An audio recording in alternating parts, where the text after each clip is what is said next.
रहमान रहीम। अस्सलामुअलैकुम अज़ीज़ तलबा व तालिबात। आज हम एक आपके क़वाइद का सबक लेकर फिर आपके पास आ पहुँचे और आपकी जमात शिशम में पढ़ाई जाने वाली क़वाइद, इसमें सिफ़त और इसमें मौसूफ़ आज हम आपको बताने वाले हैं। सबसे पहले तो आपको यकीनन थोड़ा सा अयादा करवाना ज़रूरी है बेटा कि इस्म किसे कहते हैं। इस्म किसी भी शख्स के, चीज़ के, शय के या किसी भी जगह के नाम को इस्म कहते हैं। याद है ना आपको? अब जो हम आज पढ़ने जा रहे हैं वो है सिफ़त और मौसूफ़। ठीक है, सिफ़त और मौसूफ़ क्या है? सबसे पहले तो मैं आपको ये बताऊंगी। सिफ़त कहते हैं बेटा किसी भी इस्म की तारीफ़ को। अब तारीफ़ क्या है? आप किसी भी चीज़ के बारे में बात करते हैं, अगर आप सादा जुमला इख्तियार करते हैं तो आप एक सादगी की बात करते हैं, लेकिन अगर आप उस इस्म की खूबी या ख़ामी को बयान करते हैं, उसकी तादाद को बयान करते हैं, उसकी मिक़दार को बयान करते हैं, ख्वाह अच्छाई को बयान करें ख्वाह बुराई को बयान करें, वो उसकी सिफ़त कहलाती है। मिसाल के तौर पे यहाँ देखिए, मेरे पास पेंसिल है। अगर मेरे पास एक पेंसिल है तो मैं कहूँगी मेरे पास एक पेंसिल है। मैं इसकी सिर्फ बयान करूँगी तादाद के हिसाब से कि मेरे पास एक पेंसिल है या दो पेंसिलें हैं या तीन पेंसिलें हैं। ठीक है, या हो सकता है मैं आपसे ये बात ना करूं बल्कि मैं कहूं मेरे पास लाल पेन है, या मैं कहूं मेरे पास गुड़िया है, मेरे पास छोटी गुड़िया है, या ये गुड़िया छोटी है, या मैं ये कहूं कि ये गुड़िया प्लास्टिक की या रबड़ की है।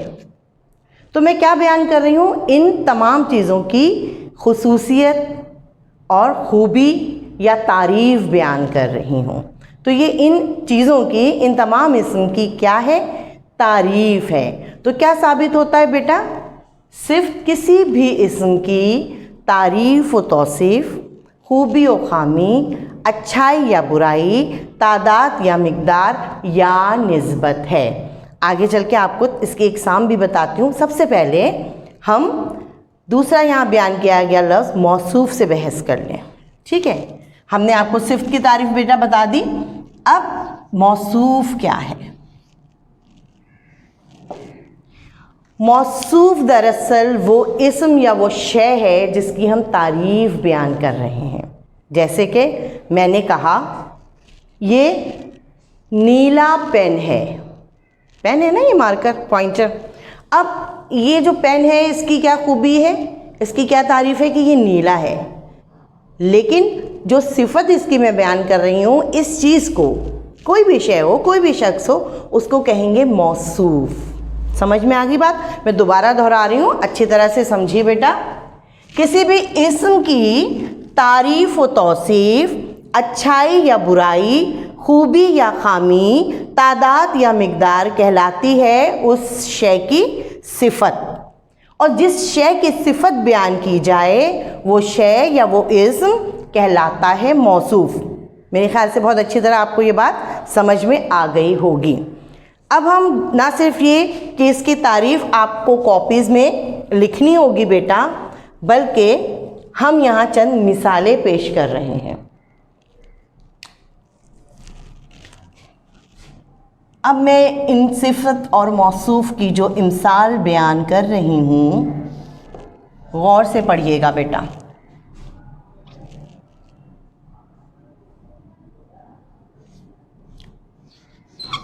राबिया शरारती है। मेरे पास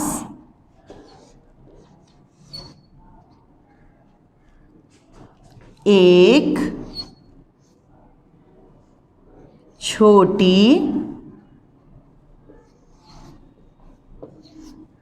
गुड़िया है। ठीक है, अब मैं 2-3 चीज़ों को अंडरलाइन कर रही हूँ और आपको साथ ही साथ बताती चलती हूँ कि इसमें सिफत क्या है और मौसूफ क्या है। ठीक है, 2 जुमले हमने आपको बताए। राबिया शरारती है, मेरे पास एक छोटी गुड़िया है। अब शरारती क्या है? यकीनन लफ्ज़ शरारती राबिया की खूबी या खामी है, तो हम इसको क्या कहेंगे बेटा? ये इसकी सिफत है। किसकी सिफत है बेटा? राबिया की। तो राबिया क्या कहलाएगी?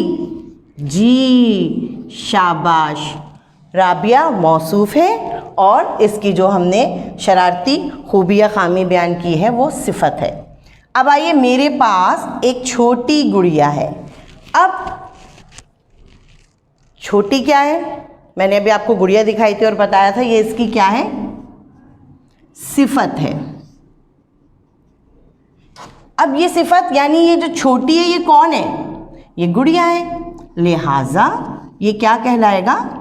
मौसूफ कहलाएगी। ठीक है, मेरे ख्याल से इन 2 मिसालों के ज़रिए आपने सिफत और मौसूफ के अंदर फ़र्क मालूम किया होगा और अच्छी तरह से समझ लिया होगा बेटा कि सिफत और मौसूफ क्या है। ठीक है, अब आ जाइए, हमें आज दरअसल करनी है इसमें सिफत की इक़साम बयान। ये मैंने तमहीद बांधी थी ताकि आपको अच्छी तरह से सिफत किसको कहते हैं और मौसूफ किसको कहते हैं पता चल जाए। अब आइए हम सिफत की इक़साम पढ़ेंगे। सिफत की हम 4 इक़साम पढ़ेंगे बेटा। कितनी पढ़ेंगे? जी 4। अब जैसे जैसे आप पढ़ेंगे समझेंगे तो आपको पता चलेगा ये ग्रामर तो बहुत आसान है, क्योंकि हम जब भी ग्रामर पढ़ाते हैं बेटा या पढ़ते हैं तो जो हम नस्र या नज़्म या जो भी असबाक पढ़ते हैं वो हमें आसान लगता है और ग्रामर हमें हमेशा मुश्किल लगती है। लेकिन जब भी ग्रामर को समझ लें, आप उनके बुनियादी नुकात को, उनकी बुनियाद को समझ लेंगे तो आपको ग्रामर कभी भी मुश्किल नहीं लगेगी। अब देखें कितने अच्छे से हमने सिफत भी समझ ली और मौसूफ भी समझ लिया। अब हम आ गए हैं सिफत की 4 इक़साम की जानिब। सबसे पहले सिफते ज़ाती।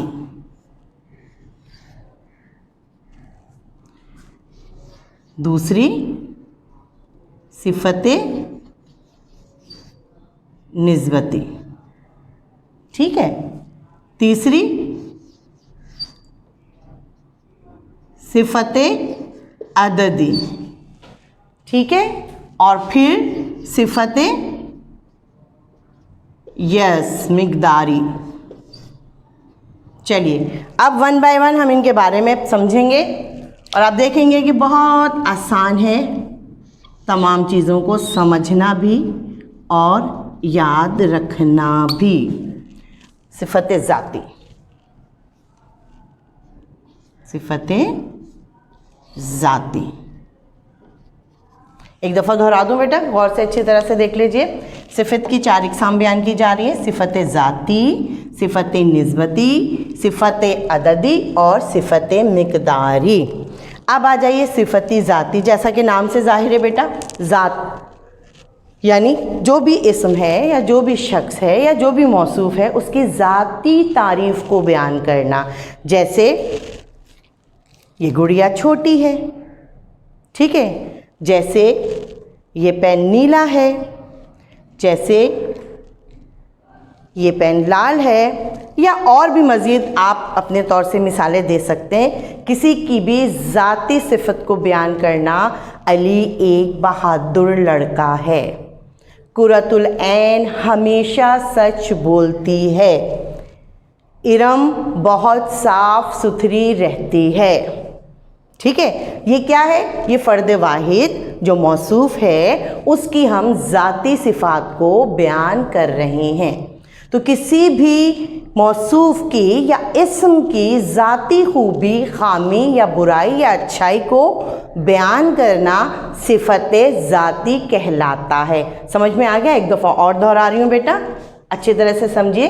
सिफत ज़ाती से मुराद किसी भी इस्म या मौसूफ की ज़ाती खूबी, खामी, अच्छाई या बुराई, तारीफ़ व तौसीफ़ को सिफत ज़ाती कहते हैं। अब आ जाइए बेटा सिफत निस्बती।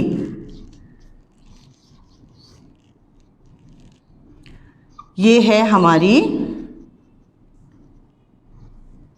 दूसरी किस्म। अब लफ्ज़ है निस्बत। निस्बत के मायने हैं ताल्लुक़, ठीक है। अब किसी भी शय का, किसी भी इस्म का या किसी भी मौसूफ का आपने नाम सुना और उसके साथ जो सिफत लगी है, जो उसके हवाले को, उसके ताल्लुक़ को बयान करे, वो सिफत निस्बती कहलाती है। मिसाल के तौर पर खानपुर की रेवड़ियाँ, हफीज़ जालंधरी, कहाँ से ताल्लुक़ है? जालंधर से ताल्लुक़ है, ठीक है। या हम कहते हैं मुल्तानी खुस्से, ठीक है, मुल्तानी चादरें, मुल्तानी हलवा बहुत मशहूर है। तो ये सब क्या है? ये इनकी निस्बत को ज़ाहिर कर रहे हैं, किसी भी इस्म की, किसी भी मौसूफ की, किसी भी शय की ज़ाती ताल्लुक़ को बयान करना, उसकी निस्बत को ज़ाहिर करना सिफत निस्बती कहलाता है। आगे बात समझ में बेटा? अब आ जाइए इनकी तीसरी सिफत अददी। अब सबसे अहम बात मेरे बच्चों ग्रामर में याद रखने की क्या होती है, जो भी आपको उन्वान दिया जाता है उसके मायने को समझ लें। जब आप समझ लेते हैं और उसकी मिसालों के ज़रिए उसको मज़ीद समझ लेते हैं तो क्या होता है, आपको ये कवायद या ग्रामर अच्छी तरह से जहन नशीन हो जाते हैं। फिर आपको कभी भी रट्टा लगाने की ज़रूरत नहीं पड़ती, कभी भी याद करने की ज़रूरत नहीं पड़ती। और एग्ज़ाम्स में, इम्तहानात में आ गई इमशाक, जितने भी सवालात होते हैं ग्रामर से रिलेटेड, आप बहुत आराम से उनको हल कर सकते हैं। अब देखिए सिफत अददी। अदद क्या है बेटा? तादाद, ठीक है। मिसाल के तौर पर 1 दर्जन अंडे, 4 किताबें, 5 कॉपियाँ। इस तरह जब हम किसी चीज़ के बारे में कहेंगे तो वो उसकी तादाद को जाहिर करेगा। तो सिफत अददी क्या है? किसी भी चीज़ की तादाद को जाहिर करना बेटा। जैसे मैं आपको दिखा रही हूँ मिसाल के तौर पे, मेरे पास 3 पेंसिलें हैं या ये 3 पेंसिलें हैं, तो ये क्या हो गई? तादाद को जाहिर करना हो गया, ठीक है। आसान है ना? अब आ जाइए मिक़दारी। सिफतें मिक़दारी, ठीक है। अब जैसा कि नाम से जाहिर है मिक़दार। मिक़दार क्या है? उसकी कहना चाहिए कि वो चीज़ कितना वज़न रखती है या उस चीज़ की मिक़दार कितनी है। अब मिक़दार पे जब बात करते हैं तो हमेशा मिक़दार, अभी हमने यहाँ आपको अदद बताए थे, अदद ठोस चीज़ों के बारे में होते हैं और मिक़दार माया अशिया के बारे में होती हैं। यानी जैसे अगर हम दूध की बात करें तो 1 किलो दूध, अगर हम पानी की बात करें तो 1 लीटर पानी। तो ये वाली जो मिक़दार है दरअसल वो उस इस्म की सिफत मिक़दारी है, ठीक है। अददी क्या है? तादाद। मिक़दारी क्या है? मिक़दार, ठीक है। अब यहाँ पे मिक़दार क्या है? हमने आपको माया अशिया के बारे में बताया कि कितनी मिक़दार है इसकी। इसके अलावा भी बहुत कुछ हो सकता है। मिसाल के तौर पर आज कराची में 100 मिलीमीटर बारिश हुई, ये भी मिक़दार है, ठीक। तो ये थे आपके सिफत की 4 इक़साम: सिफत ज़ाती, सिफत निस्बती, सिफत अददी और सिफत मिक़दारी। आपका काम क्या है बेटा? आपने इस लेक्चर को बहुत अच्छी तरह सुनना है, समझना है और इसमें सिफत और मौसूफ़ की तारीफ़ के साथ साथ सिफत की 4 इक़साम आपने अपनी कॉपी में तहरीर करनी है। अब आ जाइए हम थोड़ा सा काम और करेंगे ग्रामर का, जो कि आपको होमवर्क भी होगा और ये भी आप नोट कर लीजिए बेटा अपनी कॉपीज़ में, क्योंकि ये आपका इस हफ्ते का होमवर्क या तफवीज़े कार है। और ये काम हम जो करने जा रहे हैं बेटा, ये आपके वाहिद जमा और अल्फाज ज़िद हैं। ठीक है, सबसे पहले हम वाहिद लिखते हैं, फिर जमा, और फिर अल्फाज और ज़िद।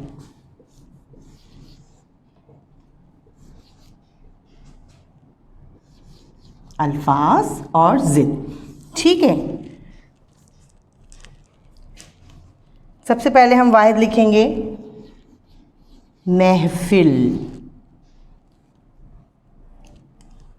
उसके बाद हम लिखेंगे अदद, फिर वक्त, कबीला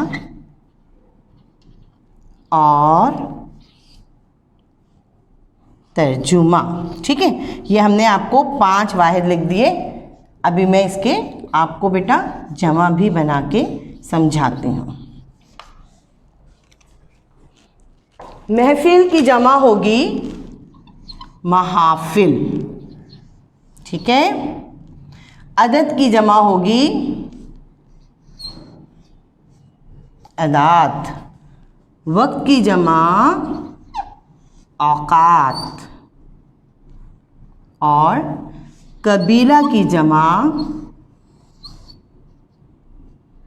कबाइल, तर्जुमा की जमा तराजुम।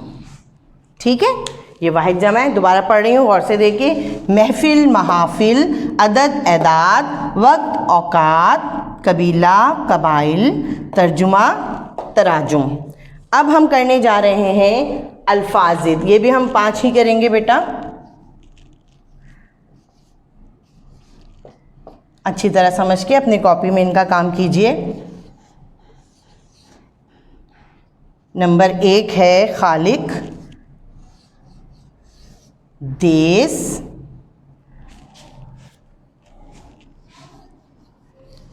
जिस्मानी, जालिम और अमन। ठीक है,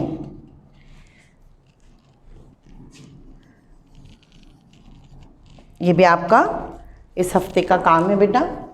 खालिक कहते हैं बनाने वाले को, और खालिक क्या बनाता है? जो बनाता है उसको कहेंगे मखलूक। तो इसकी ज़िद क्या हुई? खालिक, मखलूक। देश अपने वतन को कहते हैं बेटा, और इसकी ज़िद है परदेश। ठीक है, जिस्मानी, रूहानी। जालिम, जुल्म करने वाला, और जुल्म सहने वाला क्या कहलाता है? मजलूम। अमन, जंग। एक दफ़ा मैं ये पढ़ दूंगी अल्फाज़, आप अच्छी तरह से इसको देख लीजिए। खालिक, मखलूक, देश, परदेश, जिस्मानी, रूहानी, जालिम, मजलूम, अमन और जंग। तो हमने 5 वाहिद जमा आपको करवाए बेटा, और 5 ही अल्फाज़िद। और हमने आपके तीसरे हफ्ते का काम, अगस्त के तीसरे हफ्ते का काम आज मुकम्मिल कर दिया। मुझे उम्मीद है आज का लेसन भी आपकी समझ में आया होगा, और आइंदा आप जो काम करके लाएंगे, जो आपको दिया जाएगा होमवर्क, जो आपको PDF भेजी जाएगी व्हाट्सएप के थ्रू, उसके ज़रिए खूबसूरत काम करेंगे। ना सिर्फ काम अच्छा करेंगे, आप इस कवायद को ना सिर्फ जहन नशीन कर लेंगे, बल्कि जब आप तारीफ़ लिखेंगे तो अपनी तरफ से मिसालें भी बनाइएगा। ठीक है बेटा, मुझे उम्मीद है आप लोग बहुत अच्छे से काम करेंगे और कॉपीज़ अपनी चेकिंग के लिए भिजवाएंगे इंशाल्लाह ताला। बहुत जल्द मुलाकात होती है, जब तक के लिए अपनी हिफाजत कीजिए, अपना ख्याल रखिए। बहुत जल्द मिलते हैं। अल्लाह हाफ़िज़।